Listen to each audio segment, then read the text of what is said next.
my favorite time of year again, where I get to dress like Princess Diana. Minus the whole being married to Charles thing. I was like, what does Princess Diana dress like? Because I've only ever seen like I think 2 pictures of her.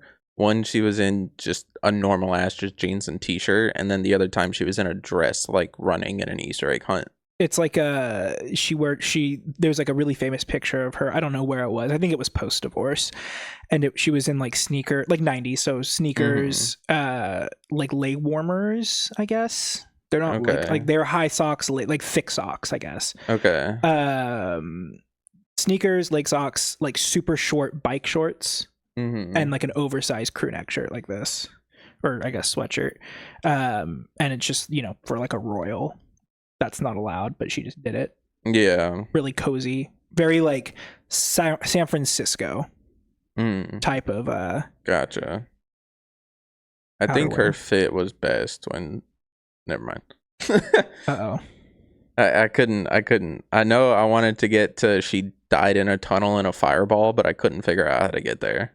I mean, was it a fireball? Was it a Mission Impossible style crash? I think it was just that's a regular what I crash. assume. I assume her and Paul Walker both just kind of hit a wall and blew up. Well, the gods were intervening on Paul Walker. They knew that he was going to end up on the sex offender registry if oh god they didn't intervene. You know his girlfriend at the time was 16? I did not. Yeah. Okay. Yeah. He was what, 32 when he died? He was in his 30s. Damn. I will say that. Which I need to delete that archived Instagram post I made when he died. Well, this was also before like Me Too, when people grew up. When it was okay to date children. You know what? I think Throtus has something to say about that. Speaking of age gap relationships, there's this tweet that's making its rounds now, and it's insufferable discourse, and the person's 25 and they said they got hit on by a 20-year-old and they were like a little problematic, a little weird about it, and people were like 20 is right in your age range, and I was like, I mean, I was what, 22 23, I was dating people that were like 19 20. Yeah, I mean, and after like 2 of those, I was like, okay, I'm not dating anyone under the age of 21 anymore. No, for sure. I mean, this is the whole thing. There's the whole like calculation thing where it's what, half your age plus 6 or plus something, 6 or 7 or I don't whatever it was. But it's honestly just about where you are in life. I think socially, like, I mean, you work with someone who I am friends with who's in their like early 20s. And her ex-partner like came over here for dinner all the time. Oh yeah. I was like, who the fuck are you talking about? But yeah, I know. Put our thinking caps on. Yeah. So I feel like we've had this conversation before. Have we? Yeah, the whole age gap, like it's just about where you were very age is just a number type person. I am age is just a number, but I'm more of your position in life is what's the focus on. Like, gotcha. So if you met like a really mature, like 15-year-old, if I was 25 and interacted with my 20-year-old self, I'd probably blow my brains out. Oh, that's all I'm saying. Yeah. So like, I understand that person's POV of being like, I don't want to interact with a 20-year-old. First off, what are you gonna do? Go to a bar? That's why I was like, what are you gonna do? That's why I was like, yeah, I mean, I guess it was kind of chill because I could just drink and force the other person to be DD, but at the same time, I was like, this isn't very fun. Interesting. So, slow news week. The president's bisexual. Yeah, Call of Duty is asexual. I don't want to talk about Call of Duty. Those emails, like, I know the whole original release of them where it was like, oh yeah, he's mentioned by name several times, and they're like, that shit hit, and then 2 days later the fucking throat goat shit started going around, and I was like, okay, is this one real? I have a hard time believing it's real. A lot of people are having trouble. So basically this is the whole thing. So the oversight committee, in a weird act of bipartisanship, is like, we need to release the Epstein files. And that's because the oversight committee is like a pretty prestigious committee. And generally the people that get put on the more, I don't want to say that like the, you know, whatever, the social media committee, you know, is not important. It's important for regulation, but like the oversight committee is like top tier. Like it is really, really, really important in Congress. So the people that get put on it are not just like your average, like Marjorie Taylor Greens or your, I don't know who, Eric Swalwell. Wasn't she on not the oversight committee, but like she was on some other important one, right? I think she's on Ways and Means. I thought she got removed from a committee. Like she was on like a pretty important one, and then she got taken off. Yeah, I might have been the oversight committee. Either way, what happens is each party like appoints, and then the party in control has to like approve of it or whatever. But usually the oversight committee is full of people who are a little bit more measured. It does get heated because it's the House, but like the people that are on there, you're not going to see people like Ted Cruz. Yeah, like you have to have someone who actually like can Mr. think, Buttercow. Yeah, who can think critically for like 5 seconds. So they have all these documents. They were like, we need to release the Epstein files. They're releasing them as they get them. They're subpoenaing people, but again, they're conducting an investigation, so they can't just release files because if they do, that hurts their subpoenas. Yeah. So they're releasing stuff, and then it is becoming increasingly clear that Trump is very much in the Epstein files, which we've already known. Yeah.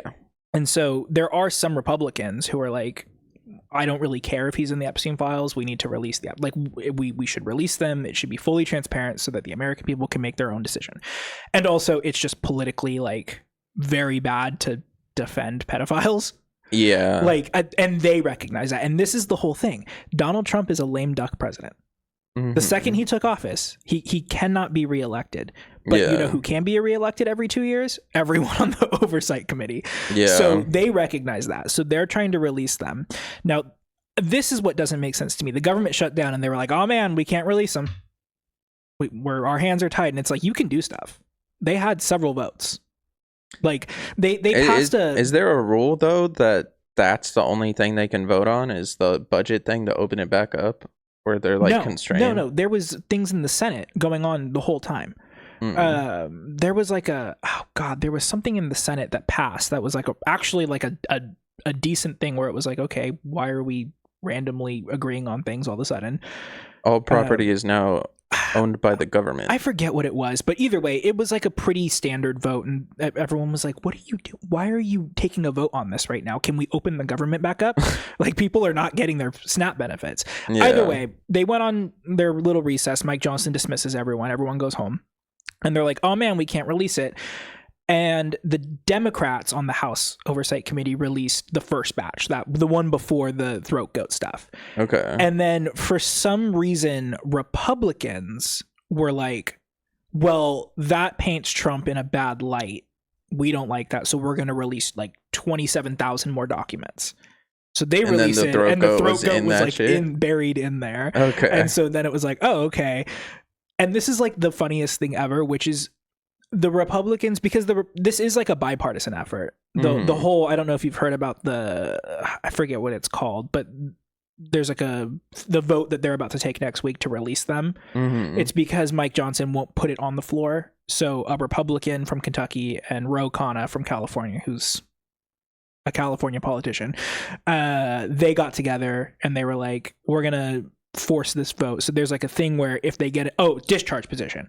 If they get enough votes, they can force the speaker to put the resolution up for a vote. The speaker does not have any choice but to do it. When they do it, that's up to them, but it's not politically viable to keep delaying that. Yeah. So I've seen so many pictures on Twitter of fucking maggots burning their hats. It's no one stands for anything. No one stands for anything. I think the only thing that people stand for is Jeffrey Epstein at this point. Like, yeah, that's the only thing people care about. And that's the whole thing, is Republicans might have inadvertently checkmated their own president. Yeah. Because this is the way it's going to go. The House has enough votes, right? So 218 people voted on the discharge position. So assuming that those 218 people also vote to release the files, that will go to the Senate. So then the Senate has to basically make the decision of, do we pass this or do we not? Right? And they're in the same position as the House, where if they don't take up a vote on it, they're not going to get their political careers are over. I wish 218 people would vote on my discharge petition.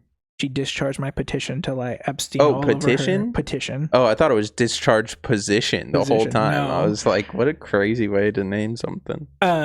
So the Senate can either take it up or not. But again, same thing as the House Republicans. If they don't take it up, they're going to face a lot of blowback, right? Yeah. All the Democrats are going to vote yes. They need 60 votes to pass it. It's a tough hill to climb, but I think it'll happen. Mm-hmm. Then the president has to sign off on it because it's a bill. So now the He's president... just going to fucking veto that shit. So he can veto it, or he could pocket veto it. Yeah. Which is just not... Just let it expire. Let it expire, yeah. Right? The problem is if he does that, he's breaking back. his like number 2 campaign promise. I mean, that's not really a problem for him, I don't feel like. I think it is with the way that this is going. He's broken so many promises. But this is the whole thing is so if he vetoes it, it goes back to the House and the Senate and they have a chance to override the veto. Yeah. So now he's tossing the ball back to them and saying, do something about it. Yeah. And then if the Republicans in power have the power to do something about it and they just don't, I mean, now they're not getting elected. So he's either giving up congressional control or his presidency. I mean, it is a lose-lose position, but either way, I don't think he's just going to be like, yeah, I should just sign off on this bill because it's the better move. Yeah. Well, the damage control that they're doing in the White House is something to behold. I will say that. They're posting pictures of him and Melania and they're like America's power couple. And it's like, dude, they didn't like each other before this. And everyone knew that. Like, and everyone kind of just accepted that. Yeah. Like, him and his third wife. America's who's not even going to be buried next to him because he's being buried next to his first wife who's buried on his golf course. Right. So they're doing that. And then he also directed his attorney general to open up a new investigation into Jeffrey Epstein, which would put the documents as like a classified level of like security so they couldn't release them. But the problem is 2 months ago, she was like, there's nothing else in the Epstein files. Like, I read through them. There's nothing in there. Yeah. So like, again, he's just like literally kicking the ball down the alley, essentially, or kicking the can down the alley. But the problem is people like Marjorie Taylor Greene are like actively like breaking from him, and that's not a good look. Like when you have people like John Thune, who's the Senate Majority Leader, he's just like your John Smith Republican, just he's there. He's Mitt Romney. Well, he's actually worse than Mitt Romney, but he's, effectively Mitt Romney, just, conservative. That's fine. That's reasonable. But when you have like Marjorie Taylor Greene people being like, man, fuck the president, you're in deep trouble. It's like a fucking crazy domino effect. Whoever was the like cop that slapped the handcuffs on Jeffrey Epstein before he went to jail and died, like set in motion this entire fucking thing. Yeah. I mean, yeah. And you know what the funniest thing is none of this would be happening if like that dude didn't kill himself in jail. Well, that's the whole thing. So that's coming back up. I don't really have an opinion on it because it's like I could see both ways. Yeah. Right? Like I could very much see like he saw the writings on the wall. They don't treat pedophiles great in prison. Yeah. Well, I mean, he had already got out of he was convicted as a sex offender previously. He didn't go to jail for that though, right? Yes. He was on, or no, he did go to jail, but he was allowed to leave the jail whenever he wanted and like go to his island and he had a very lenient. They did not punish him correctly. He was a convicted sex offender. I could be wrong. I really could be here. But from what I know, it was like trafficking, prostitution, which just means you're moving one person from one place to another for the purpose of paying them a prostitution. Yeah. Do I think that's a sex offense? No, I really don't. Because theoretically, if you call up a prostitution service and you're like, hey, I need to pay someone to come have sex with me. Yeah. And they're like, okay, come and pick her up. Full adult. Yeah. And you go pick them up, you're now a trafficking and prostitution. Yeah. And I don't think, like, I am fully of the thing that if you want to sell your body and you are not being coerced to do such, go right ahead. I was about to say, I think the difference in his case was they were pretty unwilling. Well, that's the whole thing. So that's why I'm saying I could be wrong. It could have been underage prostitution, that he, in that case, yes, absolutely, for sure. But again, he could have seen the writing on the wall and full on just killed himself. But also, who was the president when he killed himself? It was also Trump, wasn't it? Yeah, it was 2019. Yeah, so he would have been fine. Yeah. Like, so I don't know. That's maybe why I'm like, maybe he just like, but somebody just called him a name or like said something to him he didn't like, and so he's like, oh yeah, watch this. Maybe they were like, we're gonna put you in the neo-Nazi wing of the prison, and his last name is Epstein. All I know is that I was listening to an NPR article the other day about this whole fucking shebang, and they said Jeffrey Epstein, the disgraced financier who allegedly killed himself in prison in 2019, and I was like, oh man, Jeff Epstein, the New York financier. Like, we're getting back to the whole allegedly killed himself, and it's like that was like the biggest part of this was like that he did not kill himself back in 2019, and now it's the president throat-goated Bill Clinton. And yeah, who throated who? Because I thought it was Trump got head from Bill. No. It said Bill got head from Trump. Do you still have the picture of Trump blowing Bubba? Yeah. Who is maybe? Dude, can Ghislaine you Maxwell imagine? Apparently, also had a horse named Bubba. So who knows? Who knows? Everything is up for debate here. Can you imagine if all of this was just the people assuming the wrong thing by Bubba, and he just had like some Hubba Bubba gum that he was chewing and blowing bubbles with, and like that's the photo they're talking about? Again, that's the whole thing. It's like if you're not in the files, release the files. Yeah. If you're innocent, just release the files. If you're in the files, but you know that you're like an undercover agent, you're the president, dude. You have the Secret Service. Yeah. You don't have to go into witness protection. If you are completely like, there's nothing incriminating about you in there, there's no reason to be like, yeah, I don't know why everyone's so obsessed with this. Whoever is talking about these files is a bad person. It's actually quite boring. Well, that's the funny thing is they were like, he was like, oh, it's all like the investigation that they opened up was like, oh, investigate Bill Maher, investigate Hillary Clinton, investigate Bill Clinton, investigate all these Democrats. And it's like, okay, so release the files. Yeah. Like, if they are the only ones in it, just release the files. Open season. I don't care who the fuck's in the files. Just release them. What will happen will happen. Trust me. If they are in those files, what will happen will happen. They can have fucking Tom Cruise in the files, and I'll still be like, release it. Yes, exactly. They could have... I don't have a favorite politician. They could have Baus FFS in the They could have files. FDR in those files.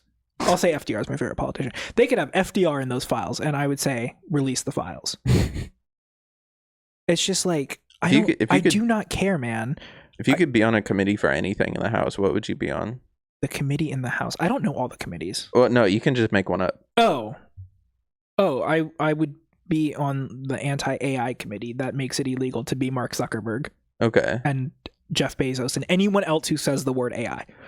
Okay. Like that would be my goal. You say AI, I get to summon before I get to subpoena you, and then I get to kill you in like on C-SPAN. I think I would be on the podcast committee and make the Learning Curve podcast the only 43 podcast available.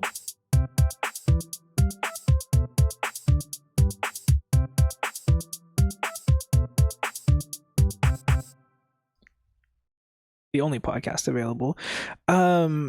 I was listening to the Mission Impossible 2 review last week, and I really liked it. It was like one of my favorite episodes. I was like, I definitely had a lot of fun with that one.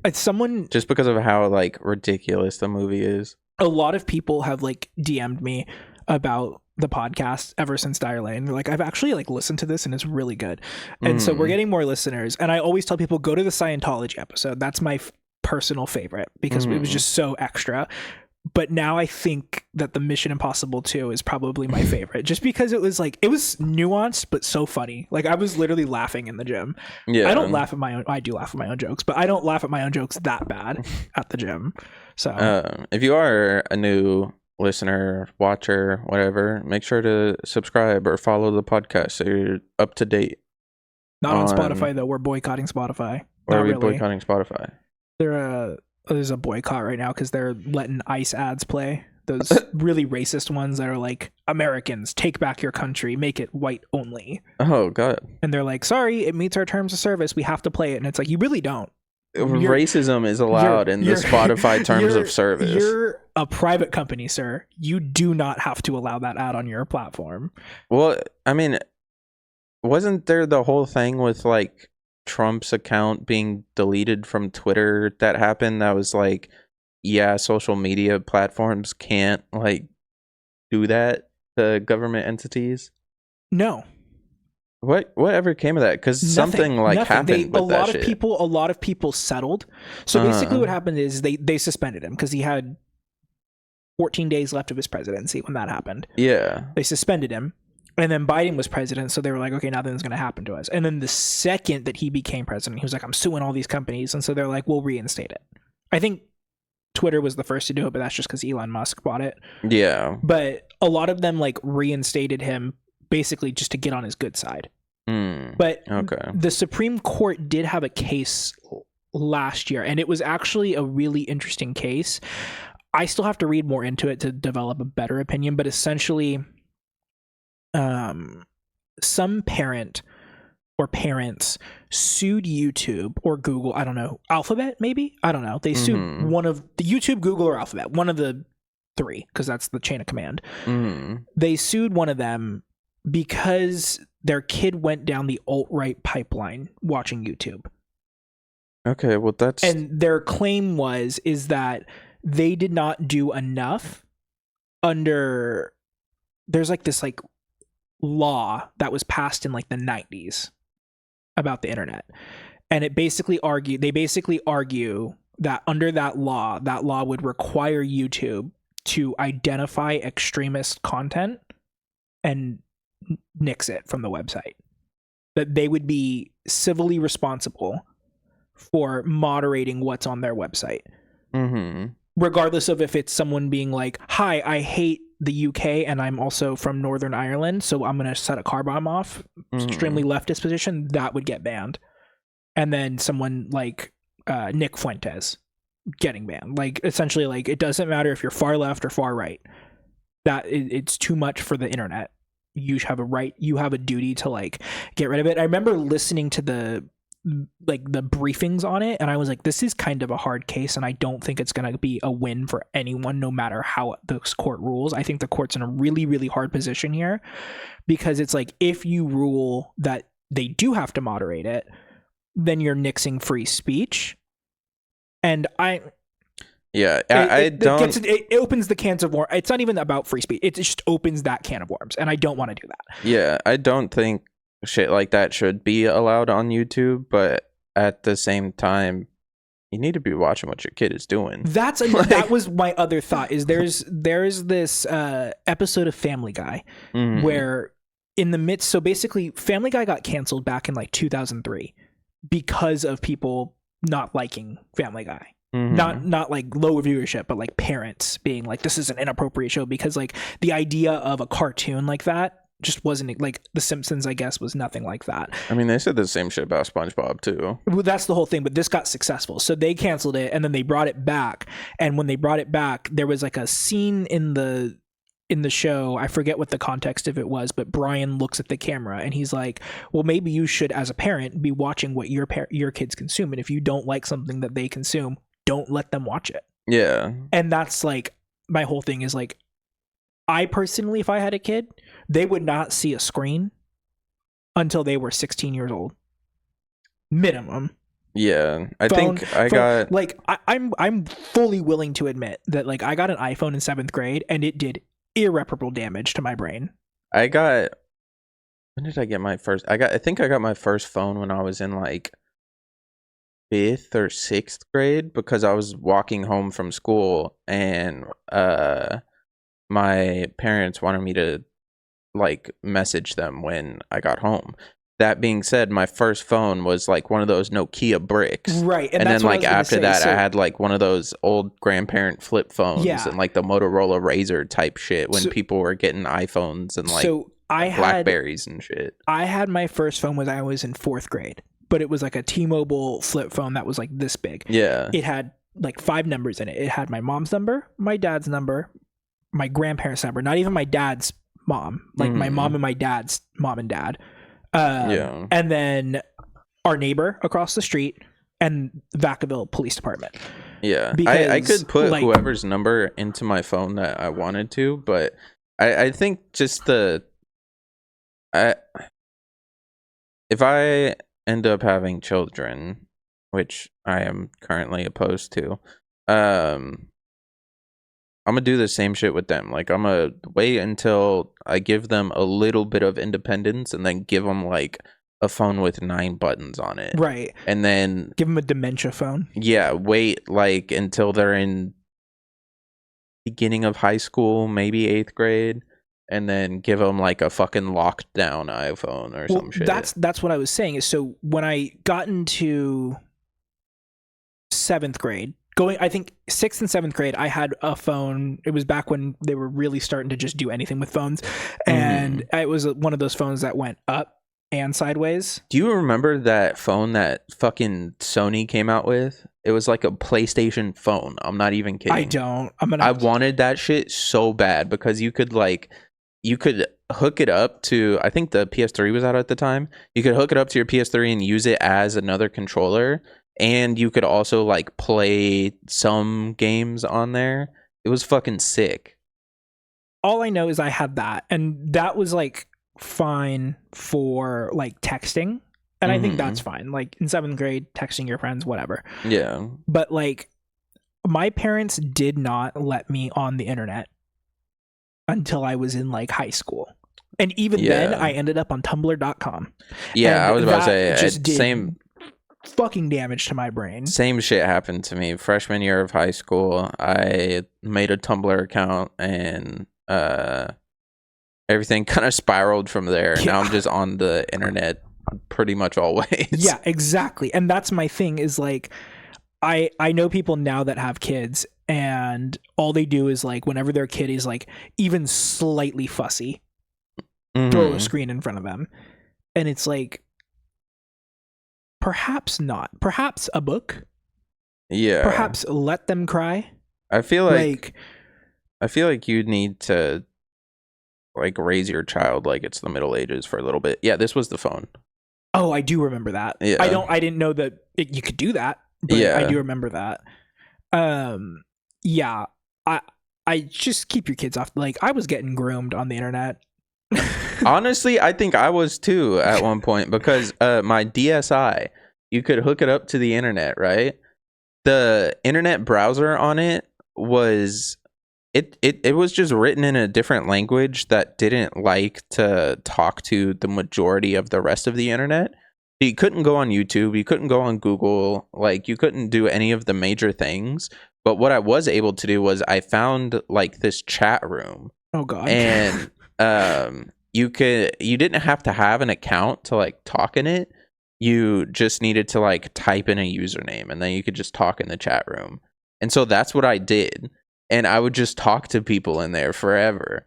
And then one day, like, one of my parents comes over to check on me, and they're like, "Oh, what are you doing?" And I'm like, "Oh, I'm talking to this person in this chat room." And they were like, looked at the messages that they were sending, and they were like, "What the fuck? This person is a fucking pedophile. Like, you need to stop doing this." And then they blocked the internet access on my DSi. And that's what they should have done, to be quite frank. I mean, it's just like ridiculous. Like, I'm so grateful that my parents did not let me on the internet until I was like 13, 14 at least. Yeah. And it's still at 14 years old was crazy.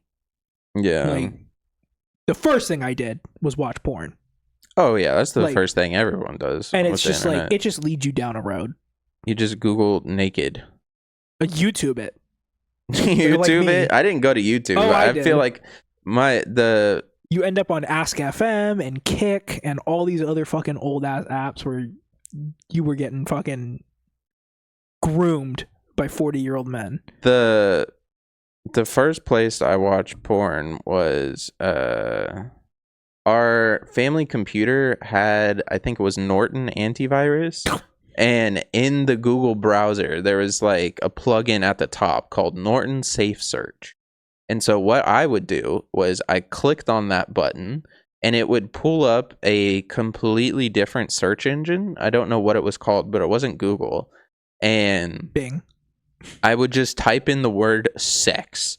And then there was like amazing. It was laid out the same as Google. It was like all images, videos, shopping, maps, and so I would go to the videos and I would just watch videos through the Norton Safe Search browser. Like, at least you weren't getting a virus. Yeah. I was at least smart enough to make sure I wasn't clicking on any Trojans. I can't tell you where I first watched porn. It was probably like X videos or something like that. It was probably the most like virus-ridden thing that you could probably think of. Oh god. There was something in the episode last week that I said that was like super incorrect. I forget what it was, but Mission Impossible 2 is the worst one. No, I think it was something about I remember what it was. It was about Mission Impossible. I said that Luther wasn't in Fallout. He's in Fallout. It was Rogue Nation that I'm thinking of. The fourth one is Rogue Nation. I called Fallout the fourth one. I don't know why. Fallout just seems like a 4 number. You're probably just thinking of Fallout 4. Probably. The one that I've never played. Yeah. Okay. Well, this is our official Thanksgiving episode. Whee! Like I said last week, we are talking about the Lost Colony of Roanoke. Yay! Yay! That's why I have my Mormon cookbook here that Bodhi bought me.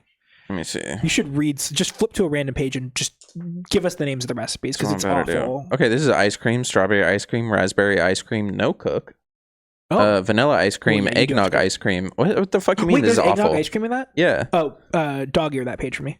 Okay. Because I have eggnog and I want to make Nick. Substitute 1.5 to 2 tablespoons rum flavoring for the vanilla in any vanilla ice cream recipe. Add 1.25 teaspoons nutmeg and freeze as directed.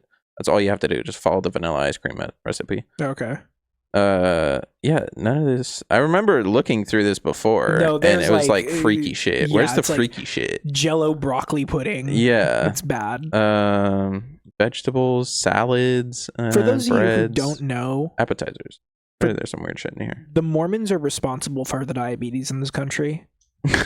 You know, like, have you ever seen the food they make out in Utah? Mm-mm. So first off, Crumble Cookie's a Mormon company. Oh, cheese yummies. Cheese yummies.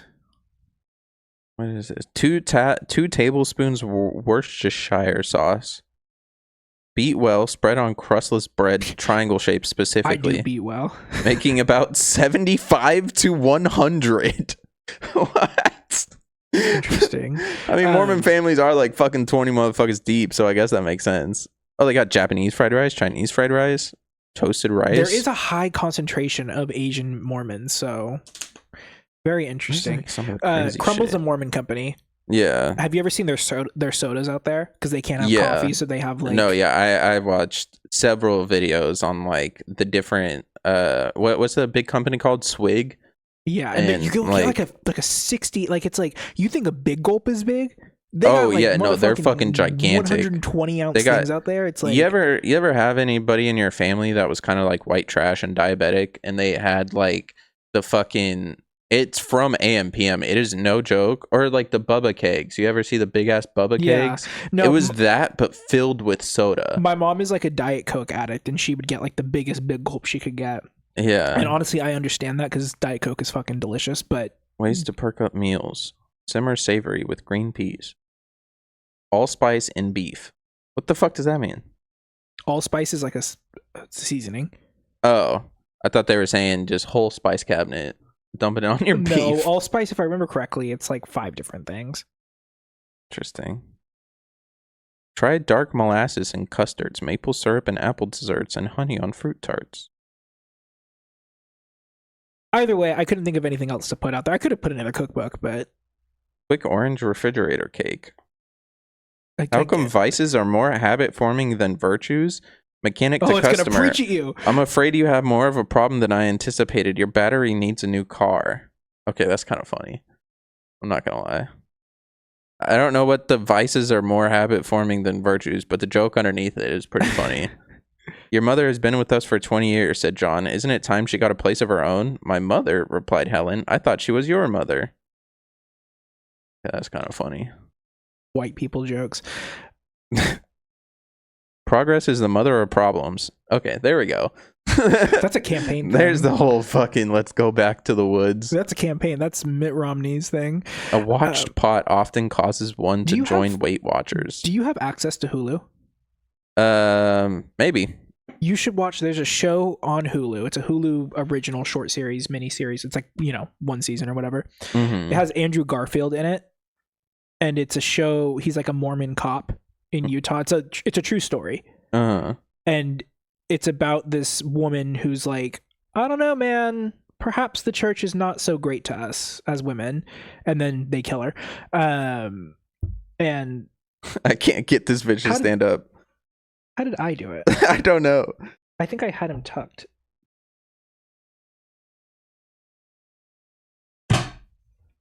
Yep, there we go. Anyway, so she's like, I don't know, maybe the church isn't so good to us. They kill her. And it's like about like him confronting like his whole like Mormonism, his faith. But the villain of the series ends up being the FLDS, which is the fundamentalists who live in like southern Utah. Those are the people who were like, I gotta marry 400 women, but also I need 500 guns, and also I need to beat someone because Joseph Smith found a book that said I could. Mormonism, and on one side of that picture, the two guys with big biceps. They're redoing their underwear. Oh, the garments? Yeah. Damn. So, but it's only in non-US countries right now. It's still in a preliminary rollout phase, but it's basically just like activewear underneath. So it's like a Nike tank top and like Nike spandex. Fucking Mormonism prototyping underwear in third world countries. There's a black market for it now. Yeah. People are paying like thousands of dollars to get it here. And it's like, it's just Nike brand stuff without the Nike logo on it. Just go buy it from like a store. Yeah, that's crazy. Also, like, no one's actually checking. Just wear it. Drink coffee while you're at it. That's the thing. I want to give a Victorian child a hot Cheeto and a Mormon a fucking Dutch Bros. What would be more harmful to Mormons, Dutch Bros or Dunkin' Donuts? I've personally never been to Dunkin' Donuts, but if you give a Mormon an Annihilator with like 3 shots in it. What is it, a 911? Yeah. Like one of the ones that just has hella espresso in it. They're going to think that they are high. They're going to see Joseph Smith. They're going to meet him. Okay, back to our episode. So it's our Thanksgiving episode. We're doing the Lost Colony of Roanoke. I thought it was fun because there has been a recent development in it as late as June of this year. They found them. Pretty much, actually. Pretty much. And it's exactly what everyone thought. They died. But yeah, but we'll get to it. Because this story's very kooky. It's like, you didn't have to do that, man. You know that, right? Like, you didn't have to be a lost colony. And that kind of is what everything boils down to. So, what is it? The Lost Colony of Roanoke refers to the second of 2 expeditions to establish the first permanent English settlement in North America. Notice I said English because there was already people in Canada.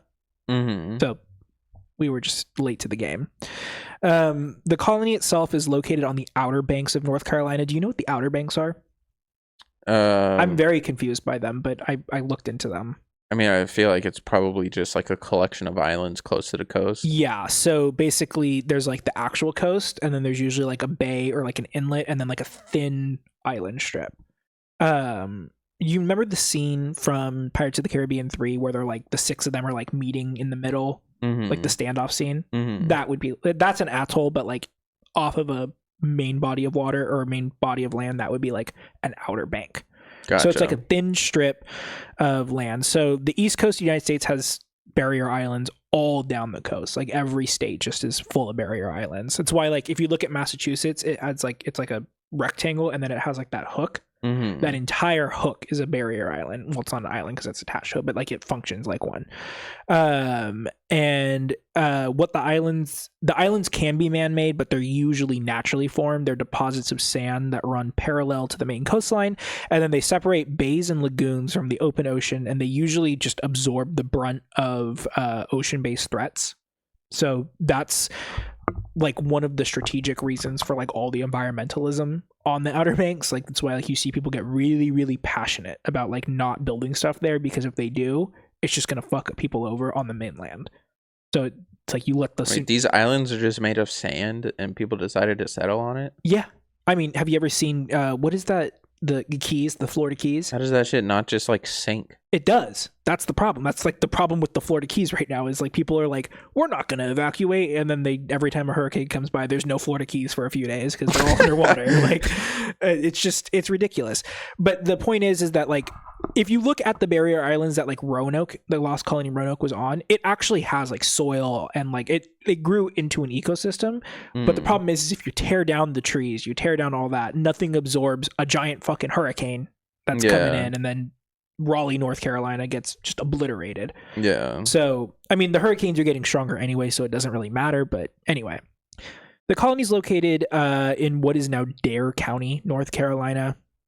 The original county was founded by Governor Ralph Lane under the direction of Sir Walter Raleigh.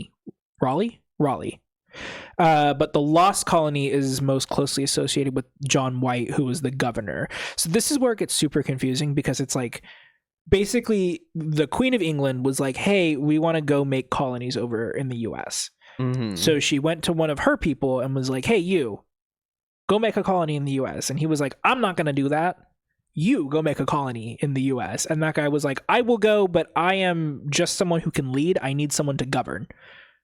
So you're going to govern for me. And it's just like this whole chain of command that was like 4 people deep, not listening to each other. And that's kind of the problem. So, John White was the one that everyone kind of associates the Lost Colony of Roanoke with because he was the governor when they tried to actually settle for the second time. During the second attempt, the brunt of the story is that White leaves the colony to go get supplies from England. And when he finally makes it back to the colony a few years later, because, you know, they're doing it by boat, he finds the colony missing and the word Croatoan carved into a tree. It's the only thing. He goes looking for them and he can't find them. He basically assumed it to mean that the colony had retreated further into the inland to the aptly named Croatoan Island, because they weren't on Croatoan Island before. They were on a different island.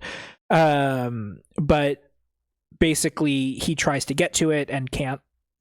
Who knows why? Because it's like 5 minutes down the road. It's like a very short thing. It's every time you'll find this is a real common pattern here. Every time they face like a minor inconvenience in this, they're like, we have to abandon ship. It's always so crazy to me how back then they were like, fuck, we're running out of biscuits. Let me go back to the motherland. I'll return in 3 years. They do this like 4 times, by the way, in this whole thing. It's amazing. So anyway, so he tries to go to Croatoan Island. He can't because of whatever reason, whatever, you know, excuse he gives. And then he just goes back to England. mind you, and I don't really get into this in the story because I don't really care about it, but his daughter and granddaughter are supposedly on this island. He's just like, oh, well. The colonists left behind were never heard from again, and then that was why they became known as the Lost Colony of Roanoke. Have you ever seen Invincible? That show on Amazon Prime? The animated one? Yeah. I have seen pieces of it, but I've never watched a full episode. Have you seen the spot where Omni-Man's like, what's another 18 years? I can always start again. No. That's John White. Pretty much. I mean, pretty much. Okay. So let's go into the background because this is like, the build up to this is like, they should have not gone, yet they still were like, we're going to go. So in 1524, colonizer Giovanni de Veronzo, under a charter from the French and English, made the first known European contact with the Outer Banks in the Pamlico, I think it's pronounced, Sound, which is a body of water within the Outer Banks. So the Sound is like the inlet that leads into it. He mistook the body as the Pacific. So he basically sailed past this thin strip of land, saw more water, and was like, fuck, we made it to the Pacific. Like, this is North America? Like, it's super thin, like less than 100 yards thin.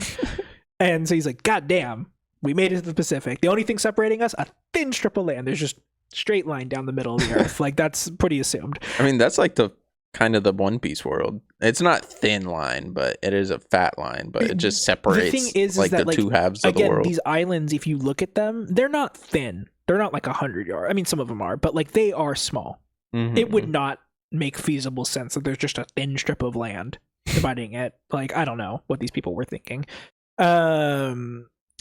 So he basically was like, okay, we found the Pacific Ocean, which means we've now found a way to China. So he takes this information back. He whoopsie-yui goes back to England. Right? Goes back to England, and he goes to the King of England and France and is like, guys, you're never going to believe what I found. And they just promptly do nothing. They're like, okay, cool.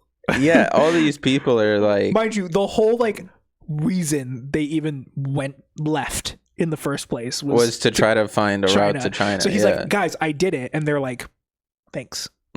Does nothing about it. Well, at this point, they had been searching for like a water passage through the continent for some time, right?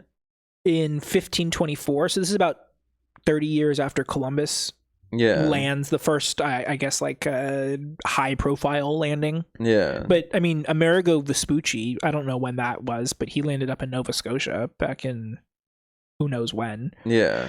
But either way, they do nothing about it. 60 years later, we get to the reign of Queen Elizabeth I. She basically is like, okay, why did no one do anything about this? This is what we've been trying to get to.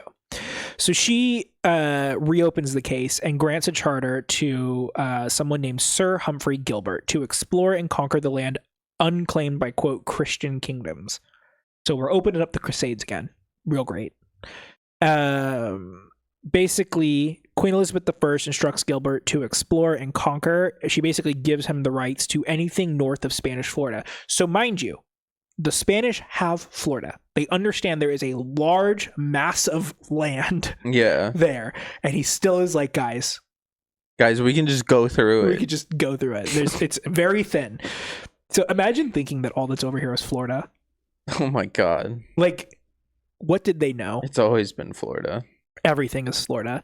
So Gilbert ends up making a trip, making it to St. John's, which is a city in modern day Newfoundland, which is north, I believe. I didn't look on the map because I really don't care about Canada. And he laid claim to it in the name of Queen Elizabeth I, but upon return delivering his report to the Queen, he basically was like, okay, flag, let's go home. Yeah, just like the moon. Yep. Flipsy-Yui, gets lost at seas and dies. Big. Just never makes it back. So she has this land, doesn't even know about it. It's completely useless, right?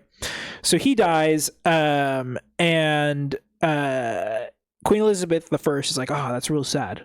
Let's divide the land that he conquered, because that information eventually got to her. Who knows how? The fish. They just communicate. The Christian fish. Yeah. That's why you see the little fish bumper stickers. Yeah. So she basically divides the territory among his brother and his half brother. Okay. So his brother, the guy that died at sea? Yeah. Okay. So his brother Adrian, his full brother Adrian, gets all of the Newfoundland territory. So she's like, Canada's yours. Okay. His half-brother, Sir Walter Raleigh, from the first part of this little story that I gave, got anything south, but most of that land was already occupied by Spain. So she was like, go to war. She's like, yeah, you can have it if you can take it. Take it, yeah. Andrew Jackson's just idle right there. Just take Florida back. So let's see. So his half-brother got that. But there was some weird acknowledgement. This is right. So this is where it's going to get confusing. So remember that guy, land acknowledgement. So remember that guy I mentioned from the very first part, Giovanni de Veranzo. Yeah, he made the first known contacts. That's the guy who was like thin strip. So there was some weird acknowledgement or charter that was written under whatever French and English keen existed at the time. And so what they found out was there was this thing called the isthmus, which is what he mistook for a thin strip of land. It was the Outer Banks. Okay. So they found that, and they basically brought that to the Spaniards, and they were like, hi, we have this really old document that shows that we were here first, actually. Mm-hmm. But the Spanish were like, oh, we've been here for however long since that guy was here. But we'll grant you the isthmus, because that's like what's on this paper. So they got the Outer Banks. Cool. So they ended up getting the fucking things that protect the actual colonies, right? So the Spanish give up that territory just willingly, which is very weird for the time. They give it up, and Raleigh's given rights to that land, the isthmus, and the queen is like, you have until 1591 to complete the colonization of this area. Out of these tiny ass islands? Yeah. So he's like, all right, cool. So the idea is that they wanted to colonize these islands so they could establish military outposts so that they can go to war with Spain. Mm-hmm. So they were like, we're going to go to war with Spain. We're just going to do it. The only problem is that Raleigh, being a knight of the queen, could not actually legally leave her side. So he was not allowed to leave England. So she commanded someone to go do this like conquering, but he could not legally leave the country. So he delegated the missions out to captains and oversaw the missions from England. On April 27th, 1584, Raleigh made good on his determination to attempt to colonize the area, and he granted a charter to a captain to go out on 2 expeditions to the territory. On July 4th of that year, really weird, they spotted land off of Cape Fear, which is in modern day South North Carolina. It's like the very southern part of North Carolina. And then they, for some reason, took 12 days, and they finally landed 12 days later on the land. I don't know why it took them 12 days to get to land. Well, because they were scared. They went to Cape Fear. Yeah, I guess. They landed on Hatteras Island. A lot of these, I zoomed into these maps. They were just drawing letters out of a hat. None of these things make any sense. I don't know where they got they these still names. Name the same thing? Yeah. These names that I'm giving are modern day names, like that's whatever they're called. So Hatteras Island, and then they called it Port Fernando. So originally it was called Port Fernando, who knows why, and now it's called Hatteras Island. Upon their arrival on the island, they immediately made contact with Native American tribes, so that must have been just great. And they had been in contact with, they had known about Native Americans from previous expeditions, but they didn't know that there was Native Americans on this specific portion of the land. Who would have thought? Did they come pre-equipped with blankets or no? Probably. So the tribe was the Secatoan tribe, I believe is how it's called. And they were represented in the greeting party by the chief's brother. It's actually called a chieftain. I'm just going to say chief because I don't want to tongue twist myself. So this is not a woke podcast. The chief's brother. Oh, thank God, because I was waiting to make a suck toes joke, but I was like, I don't know. The guy's name was Grangenimio. I don't know how to pronounce his name, but it's the last time we hear from him anyway. It doesn't matter. But by all accounts, from both the Native Americans and the Europeans, the meeting was actually pretty friendly. Like, they were like, hi, we're here to take this land. And they were like, hi, we live on this land. That was the end of it. After they made landfall, they quickly U-turned it back to England again.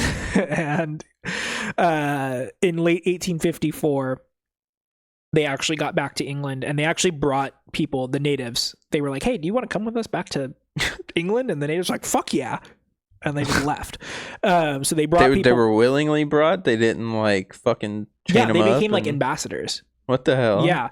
So they brought. Can you imagine that? All you know is buffalo and the plains and living off the land and shit like that. And then you go to England where they have castles and fucking brick buildings and shit like that. Ozzy Osbourne. You land, you're a Native American, you never seen anyone that pale in your life, and then you see Ozzy Osbourne. Holy shit. So I would explode. They bring reps from the Secatoan and the Croatoan tribes to basically give the queen a little debrief.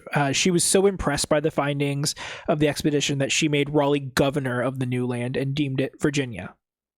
So the whole east coast was just Virginia. It's always been Virginia. And basically Raleigh, remember, he can't leave the country. But he's the governor of this land. Okay, right. Cool. So why didn't she just denied him if she wanted him to go on all these places? Pick another one. Yeah, I don't know, man. So he immediately was like, okay, we need more funding and investors to get colonies set up here. So now we know the land is there. Mm-hmm. We're friendly with the natives people. We need to get funding. And the queen was like, yeah, we do. Where could we find that? We got to call outside investors.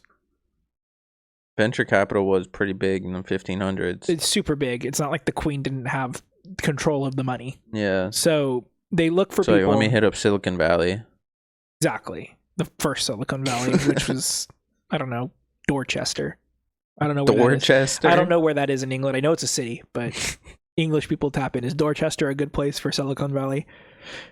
So they basically look for investors. Raleigh got the funding he needed and set out to establish the Lane Colony. So the Lane Colony was named after Ralph Lane. It was a focused exploration and evaluation of the natural resources. So this is the problem: is they're doing these things in baby steps. Mm-hmm. But you have to take a trip across the ocean to do it. Yeah. So instead of being like, okay, go there and find out everything you can, then come back and debrief us. They were like, go there and land, then come back, confirm there's an island, and then we'll send you back to do like natural resource scavenging, figure out what's going on, where we want to set up a colony. Come back, we'll give you the supplies, then you'll go back. So it's just a whole back and forth, right? So he sends out Ralph Lane, who was appointed governor of the colony. So not governor of the territory, governor of the colony, right? And Philip Amadis, who were both leads of the expedition, and then they were appointed to be admirals too. So they were given all these fucking titles. The fleet, on the other hand, because they sent out Lane and Amadis, right? Those were the two like governors. Mm-hmm. They could not drive a ship. So they were like, okay, so we cannot get there. So they had to hire a captain and a fleet of ships to take them, because apparently the English Navy just didn't have ships for whatever reason. So they hired a guy named Sir Richard Grenville. Now, why Sir Richard Grenville, who's also knighted, could leave the kingdom, I don't know. Who knows? And it included many other important roles, but John White, there was a lot of other important roles that were like sent out. There was like a map person and like a fucking geographer and all these other people who were like going to help with assessing this land. On this first expedition was John White.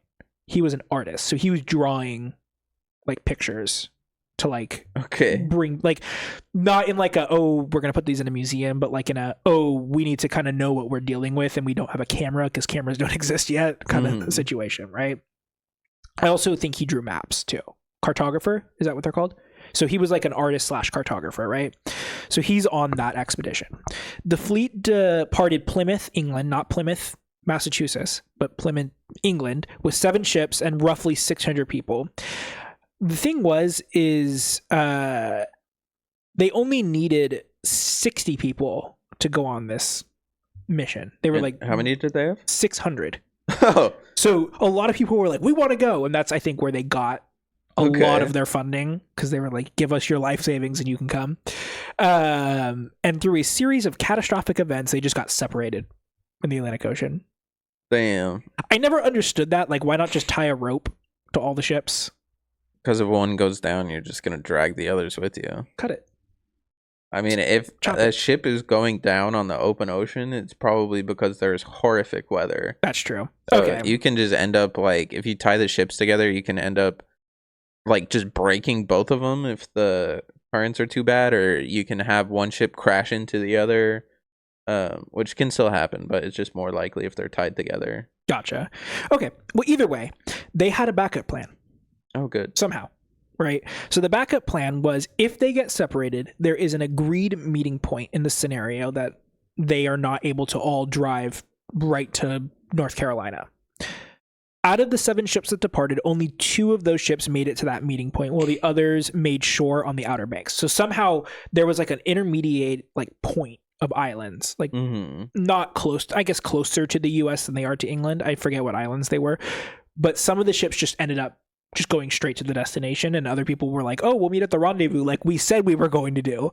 So they're like, God damn, it's taking us a while to get to this rendezvous point. And they're just in North Carolina. Yeah. So the ships that make it to the Outer Banks immediately set up privateering strongholds, which is pirates. So they just are like, we're going to become pirates. So I love that for them. Yeah, they just immediately got there. So they immediately got there, set up privateering outposts, and immediately just got into it with Spanish authorities.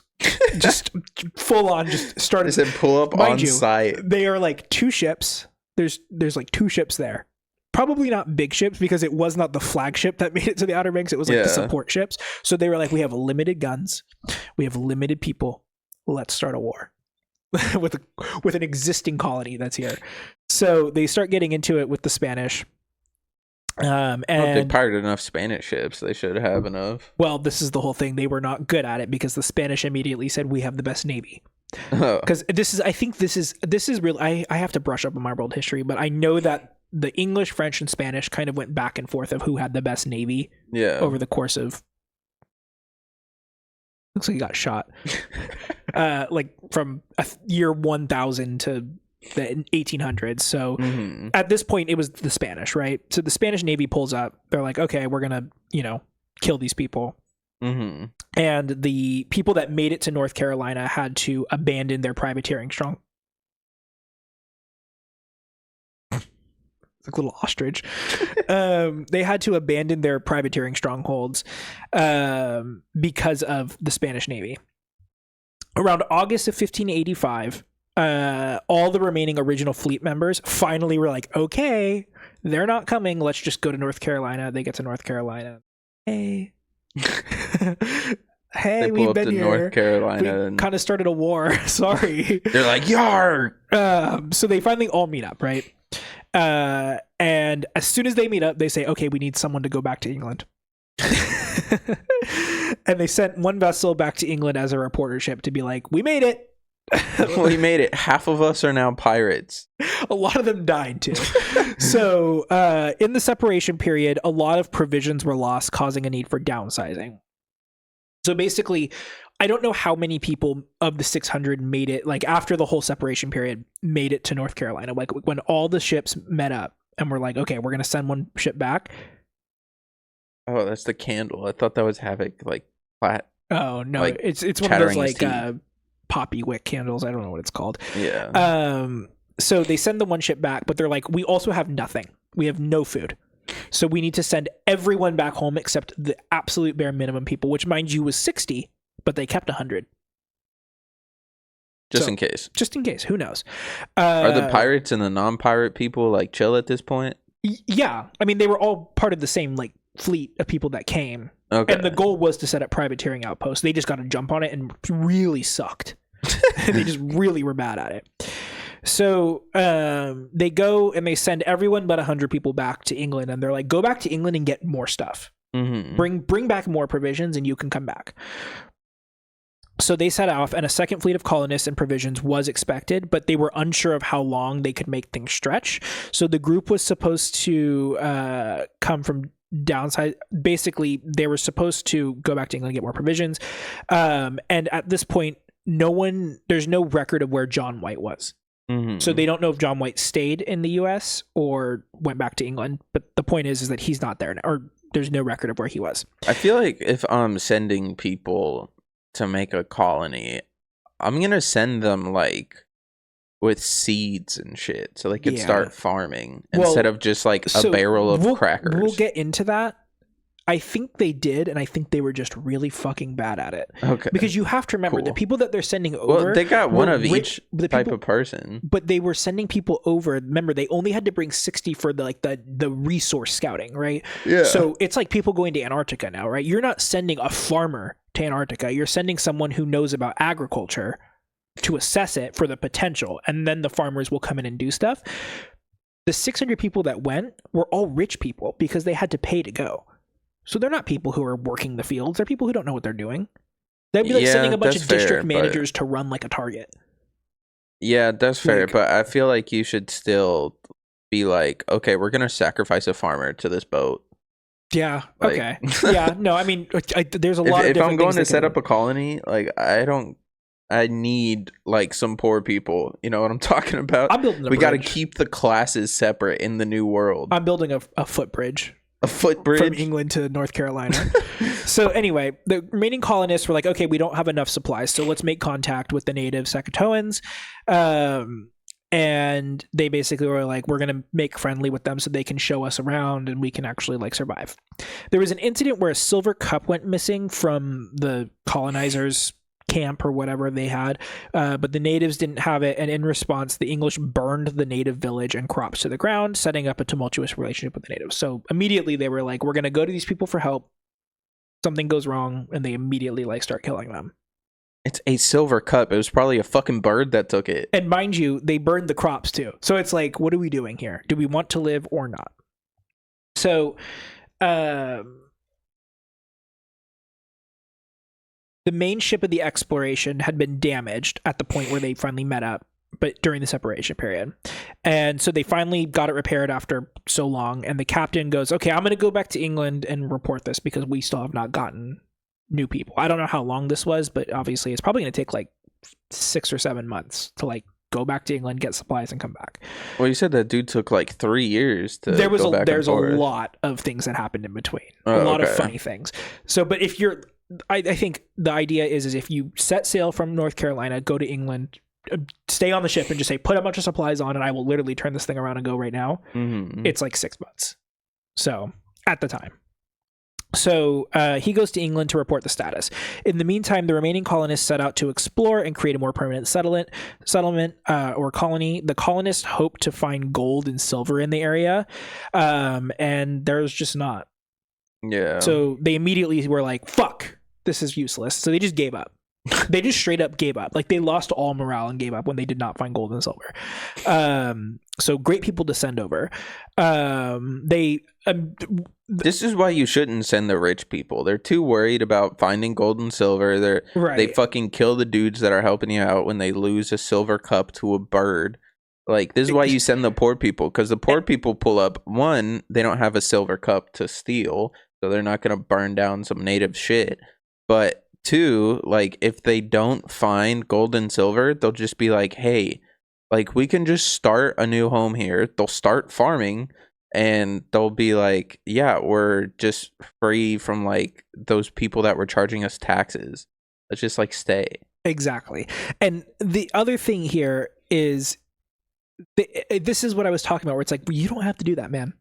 Yeah. Like, you don't these people did not have to come. They needed 60 people. They needed a cartographer, a captain, a crew for the ship. They needed a fucking geologist. They needed a doctor probably to go with them to make sure they weren't dying. Like, but how did they know also that there wasn't gold and silver anywhere? Did they check like every fucking rock? No, I'm assuming that since they gave up so quickly, they looked like one spot, said, fuck, there's no gold or silver here. We're giving up on this place. Okay. Mind you, they're just sitting on coal. Like, yeah. So anyway, so they give up, and on top of like being the worst people ever and just like giving up right after, they basically were like, remember, there's 100 of them. They only needed 60, but there's 100. But they also were low on provisions. They just go through their provisions. They just did not ration stuff. They just ate like normal. So they quickly run out of their provisions that were meant to last to March, but it was October. So they ran out of their provisions, 5 months early? Yeah. So they started to eat corn. But corn has like no nutritional value, so yeah, you know. Other colonists explored the area of the colony, like the Chesapeake Bay. I didn't realize how close everything was up there. North Carolina is really, really close to Chesapeake Bay. It's actually at the southern part of the Chesapeake Bay. For some reason, I thought the Chesapeake Bay was up in Massachusetts, but that's wrong. So they get up to the Chesapeake Bay. They also noticed that every time they contacted a tribe, the tribe would seem to suffer an epidemic and die. It was the flu, but the colonists did not think to like link that they were the ones making them sick. The remaining colonists also sought to exploit the natives, becoming heavily dependent on their food. The original tribes became fed up with the English, and when the colonists realized this, they decided to exploit the strife between the different tribes by formulating false flag attacks and operations that created even more conflict amongst the natives. So basically they were creating like intertribal wars because they were not getting food. The original CIA. Pretty much. This was what is it? MK Ultra, but make it with rocks. Yeah. It's like when Far Cry made Far Cry Primal. Yeah. It's Call of Duty Black Ops, but Black Ops 0. In 1586, the colonists then made contact with Sir Francis Drake. You know who that is? Sir Francis Drake. Wasn't he? That's the jackass who like sailed around the earth and like kept being like, I discovered this place, but there was people already there. Yeah. Horrible guy. Just like behind Christopher Columbus, probably one of the worst people to ever live. Yeah. Like slavery, rape, all that shit. So he's, driving down the coast of the Carolinas doing whatever he's doing. Who knows? And they see him, they flag him down, and they were like, hey, we have no food. And so he ends up leaving them provisions and a whole boat. What a nice guy. Just had a spare boat. Like, here, have a boat. He leaves, and immediately a hurricane comes in and sweeps that boat out to sea and sinks it. So, basically, at this point, Lane, the guy, remember there's two guys sent, Lane and the other guy. Lane is still there. He goes, okay, guys, we have to abandon this colony. This is a fucking disaster. We have not been doing good. And Francis Drake is still there, or in the area, and he agrees to take everyone from the colony that wants to leave back to England. Okay. So they leave 3 colonists back on just Carolina. 3 out of that 100 just being like, yeah, we'll thug it out. They're like, you guys stay here. They will be back. Trust us. We're going to go back. There's no way they left just 3 They left people. 3. Those guys had to have been like, I don't know, committing crimes or something. Maybe. Either way, they were never heard from again. Yeah, so they no just shit. damned those people to hell. Drake and Lane make it back to England in July of 86, excuse me. And they ended up bringing back tobacco, corn, and potatoes to England. So this was how potatoes got introduced to England and thus Ireland, and thus created a potato famine. So here we are. It's all one big butterfly effect. Just 2 weeks after evacuating that colony, the second fleet of ships arrived with provisions. They didn't like cross each other on the water and been like, oh, hey. I don't think so. I think because the way that you have to get back is you have to go under, and then when you get there, you have to go over. Like you don't take a straight line, you have to like curve, and then you curve the other way back. So the colony, the people that went back for provisions get back to North Carolina, and they're like, no one there, and they're like, what the fuck? So they interrogate local tribes, but got nothing. So they were like, oh well, let's go back to England. They flip a U and go back to England, but not without leaving 15 men behind to just kind of keep a presence on the islands. And then this contingent of men was attacked by local tribes. 2 were killed, and the remaining 13 were just never heard from again. So the tribes had just had it at this point. Yeah. I mean, I would too. This is almost 100 years post Columbus. I would be done too. Yeah. So people are just constantly pulling up at my house and like coming in and just being like, yep, and then leaving. I would probably start killing people as well. Yeah. Be like, keep the fucking door closed. Keep out of there. This is my place. So that brings us to the second colony, which is officially known as the Lost Colony. So after the loss of the Lane Colony, Raleigh was persuaded by high-ranking officials, including John White, to just try again. They were like, no, we'll do it. We'll do it this time, man. We got it. We know we made the mistakes. We wrote them down. We know what's going on. Can't fool me twice. However, they deemed Roanoke Island too dangerous, given the hostilities between the Lane. They basically were like, you guys fucked things up too bad. Like, too bad. And the Lane Colony, and they basically were like, we're going to go to the Chesapeake Bay. That seems like a really nice area. We'll go up there. We'll set up some lands. John White provided us with the drawings. Mm-hmm. So, here we are. And clearly, the Pacific Ocean is closer to the Chesapeake Bay than it is to North Carolina. Obviously. Mind you, if you look at the maps from that time, they're insanely accurate. Yeah. They're very good. They just forgot to draw the whole rest of the U.S. So on January 7th, 1587, a new charter was granted, establishing the city of Raleigh, governed by John White and 12 assistants. 115 Londoners agreed to take part in the voyage as they sought to bypass typical class struggle in England in favor of moving up to landowners in the New World. So these were people who were this is what I'm talking to you about. Send the poor people. Right. They wanted to get up. They wanted to pull the ladder up, though. They wanted to climb the ladder, but they were pulling on Nancy Pelosi. right? Oh. So two natives, Insider stock trading. right? So two natives who had returned to England with Drake's parties. They kept doing this, by the way. They just kept bringing people back. With Drake's party, also agreed to go back. Obviously, they were like, "Get me the fuck out of Europe." And the main difference between the White Colony and the Lane Colony is that the White Colony contained women and children and no military forces. So before it was just all men, which probably led into the whole like demoralization because they were just like not with their families. Yeah. Not that it wouldn't be. Also, how are you supposed to like further set up a colony? Yeah. Mpreg. Like you want generations to live on this ground. Yeah, let's send only men. So the expedition consisted of 3 ships. The Lion, not even joking, that was the name of the flagship. The Lion, the Tiger, and the Bear? The Lion. Okay. A flyboat and Pinnace, I think is what it's called. That's not the name of the ship, it's a type of ship. Okay. Do you remember the ship that in the first Pirates of the Caribbean, I looked it up, the ship in the first Pirates of the Caribbean, in the very first part of the movie, they like tricked them into getting it ready to set sail. Mm-hmm. It's like a nicer ship and they like steal it. Yeah, that's like a Pinnace. Yeah, that's like a Pinnace. It's not like a huge ship, but it's still a big ship. It's like what you picture just like an old ship to be. Gotcha. But a flagship is huge. Right? Yeah. So the fleet departed from England on May 8th. They arrived in North America a couple months later on July 22nd, and they anchored on Croatoan Island. They were told to go to Chesapeake Bay. They go to Croatoan Island. Simple directions, hard to follow. Now, mind you, they said not to go to Roanoke. Mm-hmm. But they did go to Croatoan. But the thing is that I don't have a map for you, but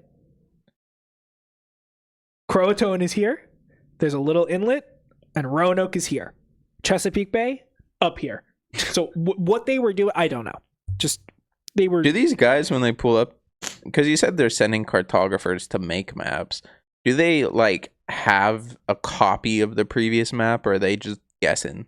Who knows? Remember, John White was on both of these, so you have to assume that he was like, I know this. Yeah. So either way, they ended up on Croatoan Island, and they were planning to scout ahead in a small like inlet before going up to the Chesapeake Bay. So they were like, we're just going to check it out just to make sure. Whoever was left in charge while White was gone on the scouting effort ordered all the colonists to disembark off the ship and set up camp on Roanoke Island. So they just had some guy with like a power trip. That's why certain governors can't leave their states. Meanwhile, White and the scouting party had discovered the abandoned site of the Lane Colony. So I think they really were just trying to get back to the Lane Colony for whatever reason. Uh-huh. And they were like, yep, there's no one here. These people are in fact gone.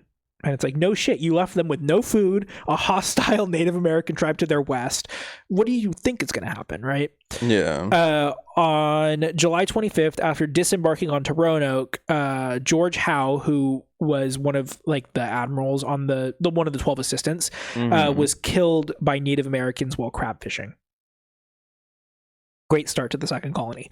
White sought to ease tensions for the colonizers and sent a party to patch things up with the Croatoan tribe. The party was led by Manteo, who was one of the natives that they had brought back to England. So they basically were like, hey, you're our token native guy. Get in there. So he goes and talks to them.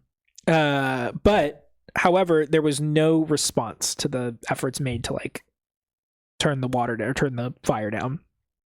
And White basically was like, well, there's nothing left to do except lead a preemptive strike on the Croatoan tribe. But the Croatoan tribe was like, yeah, man, we've been watching you, so we knew you were preparing for attack, so we're going to ambush you. And White had to retreat from the island. Yeah. However, after this whole debacle, the native guy Manteo was able to actually start a dialogue with them and was able to simmer down the tensions a little bit.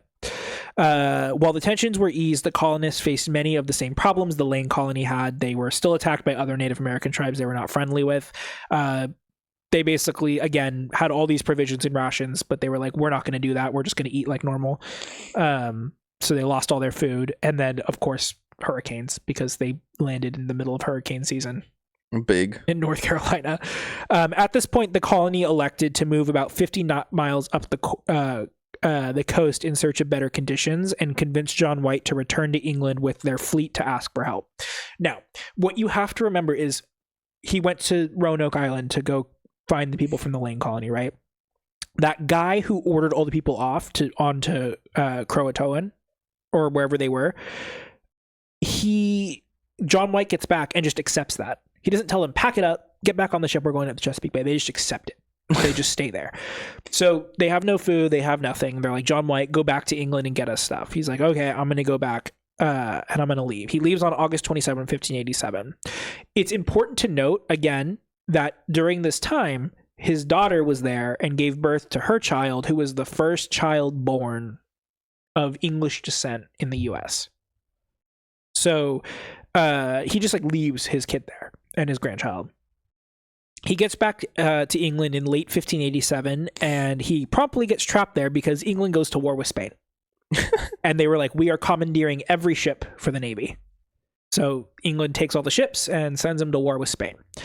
During the war, the original commander of the fleet of the Lane colony, Grenville, the guy who was on that original one, he was granted permission to take a fleet of ships into the Caribbean to do an attack on a Spanish outpost. So White was like, hey, can I come with you with all of these provisions? Mm-hmm. He basically was like, I can subvert the embargo and get back to North America if you take me there, because then we can kind of just hook a left. You can drop me off, you know? And so White was permitted to accompany the fleet and bring a resupply ship. So they were like, okay, that's fine. You have to go, but you have to help the war. But if you can make it through, you could take your supply ship to Roanoke. And unfortunately, as they're sailing there, they hit some inclement weather. Who would have thought? And it prevented the fleet from departing, and new orders kept Grenville in England completely. They just abandoned that whole mission. So they were like, nope, we're not going to do that. White was able, though, to get 2 ships out of the fleet, the Roe and the Brave, deemed unfit for battle, and got a waiver to pilot them to the colony with the desperately needed supplies. So he basically like kept carving out provisions, right? On April 22nd, 1588, they departed from England, but the captains of the ships had other plans. They were like, hey, remember how we're pirates? And they were like, and White was like, yeah. And so they were like, okay, we're going to go capture a lot of Spanish ships on the way there. So any Spanish ship we see, we're taking.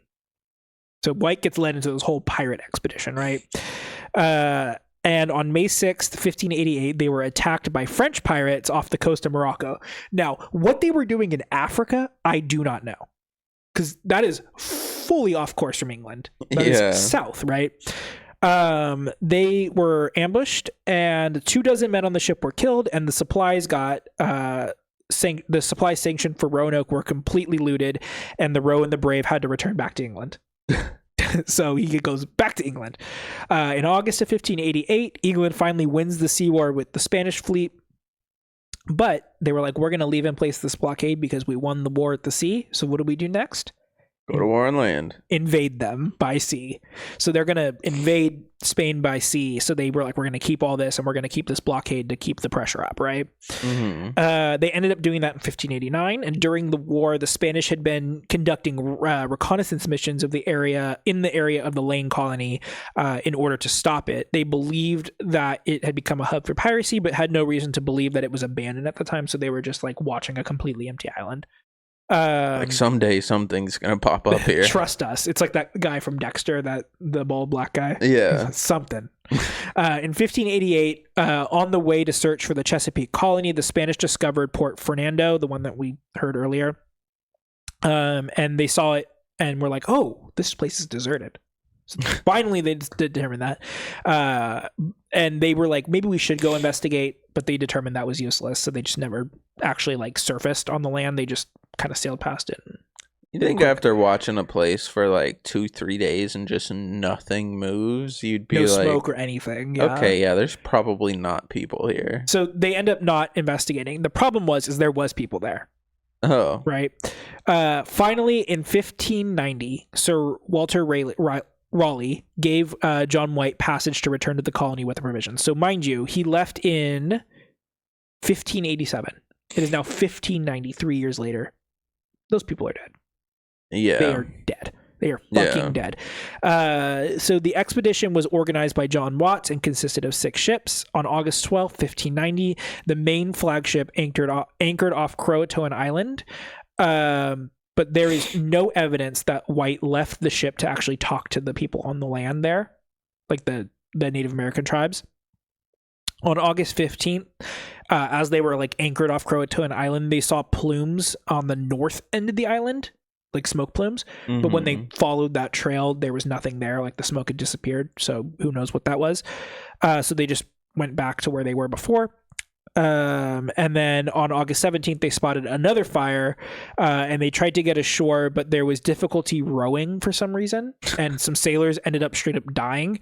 And they ended up how the fuck you die while rowing?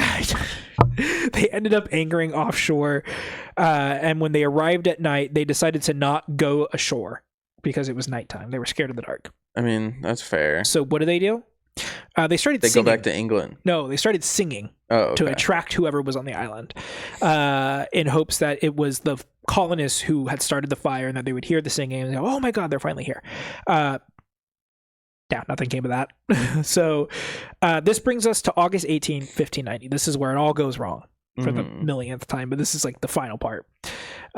Finally, in the morning, they go, okay, we are going to go onto the land. We have been anchored off this island for who knows how long. We're going to go on the land. White and the sailors made landfall on the north shore of Roanoke Island where they had saw those smoke plumes. They found fresh tracks, but no people. They also found the letters CRO carved into a tree. And when they reached the site of the colony, they discovered Croatoan carved into a fence post. Not a tree, but a fence post. White determined that it meant that the colonists had retreated to Croatoan Island, given they said if they went anywhere, that's where they would go, and they would give a sign. So they basically were like, hey, go back to England, get us provisions. If anything goes wrong, we're going to go further back inland because it's safer from the ocean. Mm-hmm. And we will also straight up write a note to you as to where we are. Okay. So he gets there. That's a good plan. So he gets there and is like, okay, they said Croatoan, so they must be on Croatoan. However... inside the colony, the search party found most of the infrastructure had been dismantled and gutted, including the colony's boats. So this kind of led them to believe, okay, they were really scavenging. They needed to get out of here, so they left. The search party returned to the flagship that same day, and they were like, okay, we're going to go to Croatoan tomorrow. We're going to head down there. It's like, I don't know. I can't tell you how far it is, but it's close. I mean, in today's standards, it would not be a day's trip. It would be like a couple hours drive, maybe. So they get back to the flagship. They're like, we're going to go Croatoan tomorrow. The next day, one of the anchors of the ship snapped and left the ship compromised, and they had to retreat to England. Oh my fucking God, dude. So White was understandably pissed about this. Yeah. So he basically was like, no, we're not going back to England, but the captain, because remember, he's not the captain. He's just like the governor. The captains are in charge of the actual fleet. So they offer him a compromise. They say, okay, this is what's going to happen. We're going to sail from horrible North Carolina, because mind you, it's like hurricane season. Mm-hmm. So we'll sail south to the Caribbean. And what we'll do is we'll spend the winter in the Caribbean, soak up some rays, get a tan, eat some coconuts, and we will come back to the Outer Banks in 1591, so next year, when the weather's optimal. But on their way to the Caribbean, the ship was blown off course, and they ended up on the Azores. Do you know where the Azores are? Mm-mm. Off the coast of Africa. They got blown halfway across the world? North Africa. Okay, yeah, see, this is my problem with these people traveling, is they're never like...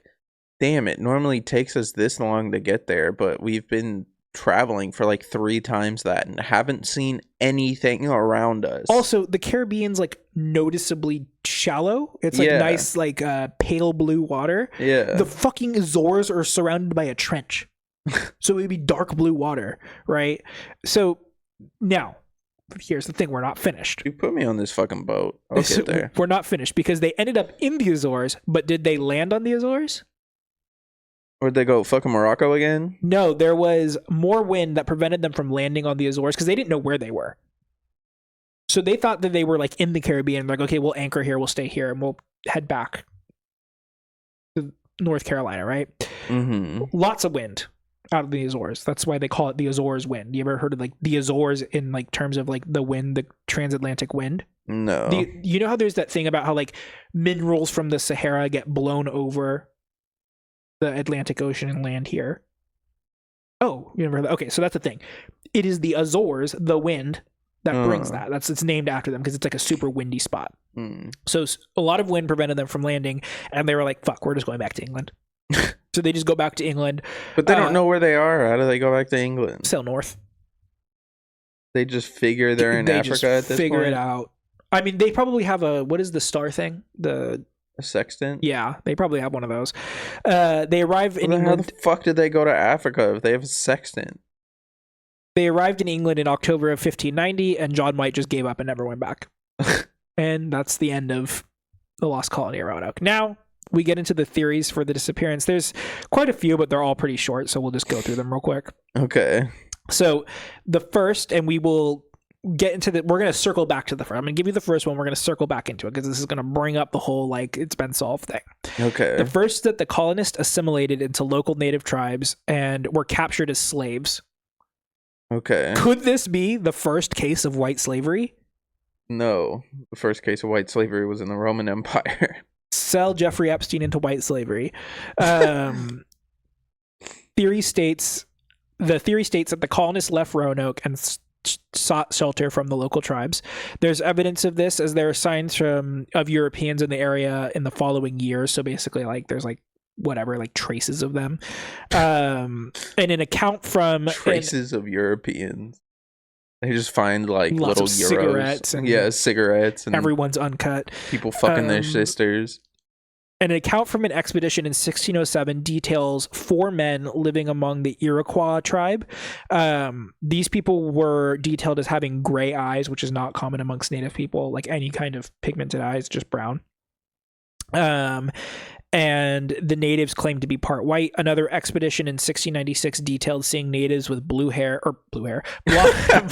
blonde hair and blue eyes. They fucking liberalized the natives. It's like that picture of Kamala that they edited to be white. It's like, hi, I'm an Iroquois. Have you ever seen that picture? I think so. It's like when the Iowa poll came up that showed that she was leading, and it has like that Nazi symbol behind her, and she's like white with blonde hair and blue eyes. Oh my god! Looks like Sean's mom. It's kind of crazy. So the second theory is the Croatoan misinterpretation. So the theory here states that the word Croatoan appeared many times in a bunch of non-related cases, such as reportedly being Edgar Allan Poe's last word when he was dying in the gutter. And also Amelia Earhart, for some reason, wrote that word in her journal. So people were like, well, Croatoan could mean anything. Yeah, but they didn't have Amelia Earhart back then. The plan was, hey, if anything goes wrong, we are going to Croatoan Island, and if we don't, and even if we do go to Croatoan, we will write you a note as to where we are going. Yeah. So the theory of Croatoan can mean anything is just so interesting to me. The third theory is murder. In 1607, Captain John Smith claimed that Chief Powhatan told him that he killed the Roanoke tribe and showed items from the colony as proof. Seems pretty reasonable. His motive was cited to be a prophecy that they would try to overthrow him, so he acted first. But this is disputed because no bodies were ever produced. But re-examinations of the account concluded that what he was talking about was those 15 people that the first colony just abandoned. So he probably was telling the truth, but just mistook what they were asking him. Yeah, you know, talking about a different group of people. I killed a different group of colonists. Yeah. Woke. The fourth theory is cannibalism. There's two kind of sub-theories here. So the first is that the colonizers were victims of cannibals themselves, or that they had to resort to cannibalism because there was no food. I find either of those particularly reasonable to believe. The latter happened in Jamestown in 1609, as tribes in that area testified that there was strife in the colony that would have led to this. So the natives were like, yeah, those people, fucking weird. They're fighting. They don't know how to farm. They can't eat corn. The fifth is disease. This one's simple. They encountered some kind of new world disease and just died. Who knows? Yeah, but their bodies would be there, right? It wouldn't just be completely empty. This was only 3 years later, so there would be like skulls and stuff like that. But who knows? The sixth, this is where it starts to get a little wonky. So bringing back our dire lane, the sixth was witchcraft. So again, here there's two kind of different sub theories. Either they were killed for being witches, or that there were witches that killed them. Because there's legends of witches living in the North Carolina woods. Now, why there's a group of English witches living in the North Carolina woods in like the 1600s, who knows? I don't know. They did a teleportation spell. Yeah. The Croatoans showed no historical evidence of killing people for being witches, but they were incredibly cautious of outsiders. And given that Europeans, by standard of Native Americans, were incredibly advanced in technology, again, who knows, right? There are legends of witches who live in the North Carolina woods who use black magic, and that magic was used on the colony. So those are the two kind of sub-theories.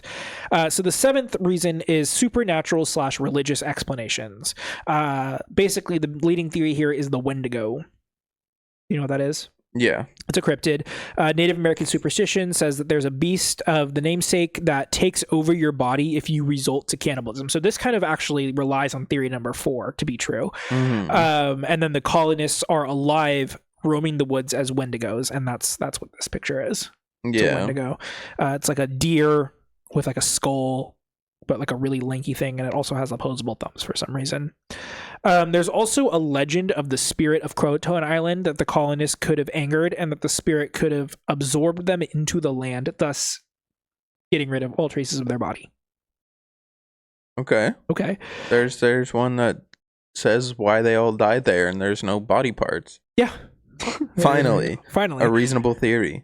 So the last one here is the reptilian devil of the woods, an evil spirit that attaches itself to people and made them violent, greedy, and paranoid, and it's rumored that this spirit possessed the colonists when the supply ship that White left on to get them provisions from England. So basically they became so desperate that they became susceptible to this reptilian demon thing, and they all killed each other. Again, no bodies. And then the last theory here is the Dare Stones. The Dare Stones? The Dare Stones. So from 1937 to 1940, a series of stones were discovered that supposedly tell the story of what happened from the Roanoke colonists. They're called Dare Stones because they were mostly apparently written by John White's daughter, Eleanor Dare, the one that he abandoned on the island. Okay. Most historians consider the Dare Stones a hoax, although many historians believe the first stone to be authentic. What do they mean the story is written on the stones? Was she like chiseling out words into this thing? I think so. That's what I understand it to be. In 1937, a tourist found an inscribed stone and brought it to Emory University to be examined for authenticity by Dr. Haywood Pierce. He's a professor of American history, and he did not claim that the stone was authentic, but it did contradict what was known at the time. So he was like, I can't verify that this is real, but if it is real, then this contradicts what we know. The inscription was consistent with the phrasing of the time. The colonists would have had tools to carve such a message, and the inscriptions on the stone stated that Eleanor's husband and daughter were dead and asked whoever found the stone to tell her father. A reasonable story. It wasn't like we're getting abducted by aliens or a reptilian demon. The inscription read, Ananias Dare and Virginia went hence unto heaven 1591. Anne Englishman Shoe, John White Gover, like short for governor, via. Yeah, just a lot of gibberish. In 1941, the stones, however, were determined by the Smithsonian to be a hoax, as the engravings were made with a drill. Damn. Didn't have those. So their stones are not real. Now, this brings us back to theory number 1, which is this solved? So take it with a grain of salt, because the most prominent article on this was a Fox News article. But basically, archaeologists discovered a trash trap, which I assume to be just like a dump. Mm-hmm. That belonged to an older Croatoan tribe, and it was made from metal that would have only been available to be forged in such a way that it was set up using European tools, right? Because they had the ability to forge metal. And it could not have been done so with the existing Croatoan technology at the time, meaning that they would have needed European technology to aid them. The smoking gun was what's called a hammer scale, which are bits of metal that fly off forging irons as you're forging metal. These bits were discovered to have come from the late 16th or 17th century, which would have been the 1590s to 1690s. Remember, 1587 is when he left to get help. Yeah. So at very least 3 years later, the native tribes had access to this type of European technology, meaning that the colonists would have lived well past that expedition with the supplies. So that's why a lot of people are now saying that, okay, clearly they ended up at the Croatoan tribe, whether or not they were brought into white slavery, woke, or whether or not they were just killed is up for debate. But either way, the idea is that when they said they were going to Croatoan, and then they carved into the tree that they were going to Croatoan Island to live with the Croatoan tribe, it seems like they did just that. It seems like the devil came and got them. The reptilian. Yeah. But yeah, so that is the story of the Lost Colony of Roanoke.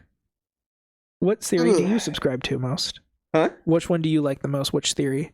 Honestly, the only theory I've heard prior to this was that aliens came and abducted the entire colony, and there was a couple like things I read on that, but it was just nonsense. Yeah, that's my favorite theory because that's what actually happened. I was there. You know, it would line up though because aliens always are only in the U.S. Yeah. So the first ever recorded alien abduction. It's those hill aliens from that politician that we talked about who was like, I made contact with them and they told me about Jesus Christ, the one in Florida. And then she was like, they're in a hill. Oh, yeah. It's the famous hill aliens. Yeah. They took all the gold and silver. That's why the first colony had to give up. I'd pull up in a pimped out spaceship. I think obviously the most logical explanation is the first one, that they just ended up on Croatoan Island and just naturally died because they're useless. I really, really do have to appreciate the whole Croatoan doesn't mean what it means thing. Just leaps and bounds ahead. 3D chess. It could mean anything. They're like, let's write Croatoan on this fence post and then go the other way. Yeah. This will really get under their skin. We really need that food, but God, it's going to be so funny when they land here on April 1st. Oh, God. Yeah, so that's it. What do you think happened? They did get taken by aliens. It's possible. Let's read socials. Let us know in the comments what you think, because there is a YouTube channel which drops new YouTube videos every Thursday at 2:15 p.m. Pacific Standard Time. It's Learning Curve Pod. Follow, like, subscribe, hit the notification button, leave us a comment. What do you think happened to the lost tribe of Roanoke? The Lost Colony of Roanoke, excuse me, not a tribe. Then navigate over to your podcast app of choice. Follow, leave us a written review. Can't tell you what star to rate it, but you know. Then go into the calculator app on your phone, type in 5318008, and then turn it upside down. Magic. That was the witches. That's what the witches were doing. Instagram, we are learningcurve.podcast. Twitter, we are at learningcurvepod. Bluesky, learningcurvepod.bsky.social. TikTok, we are Learning Curve Podcast. Someone put an eye roll on my Curtis Sliwa video. when you on the part where you said that you would be fine with Sliwa winning if Mom Donnie didn't win. Yeah. Where's the fucking lie in that? Objectively better than Cuomo. He would just release. Do you know he has a trans female wife? Cuomo? No, Sliwa. Or Sliwa. Yeah. No, I didn't know that. Woke. Come on. Bodhi's Twitch is Shrink3Dink. My Twitch is ChefCram. Don't know how available I'll be this week because I'm going out of town. Bodhi's Substack is Shrinky. Yep. I'm hungry. Well, I'm gonna go to England. Back in 3 years. Yeah. We are off. Reminder, we are off next week. So this episode releases on the 19th. We're off. PTO. Yep. Well, you know, as much pee as you can. Piss expert here. We'll be back on the 3rd, December 3rd, and then... Piss expert here. It's not supposed to look like that. Tell us, are you a piss expert? Would you go to England for food? I wouldn't. Yeah, no. Imagine you're starving coming back from 3 years at sea and they're like, here's some bangers and mash. Yeah, fucking pulling up with just a barrel of beans. Here's a full English breakfast, but we didn't have any eggs or sausage, so it's just tomatoes and beans. All right. I would leave misleading notes on fence posts too if that was the case. That's what they didn't want to do. They didn't want to have to go back to England. All right. They're like, they got Thanksgiving. They got like stuffing and turkey over here. Like, oh, what the fuck am I eating? They got the baked Mormon beans cookbook, guys. for? They got the Mormon cookbook. All right. Bye. Bye.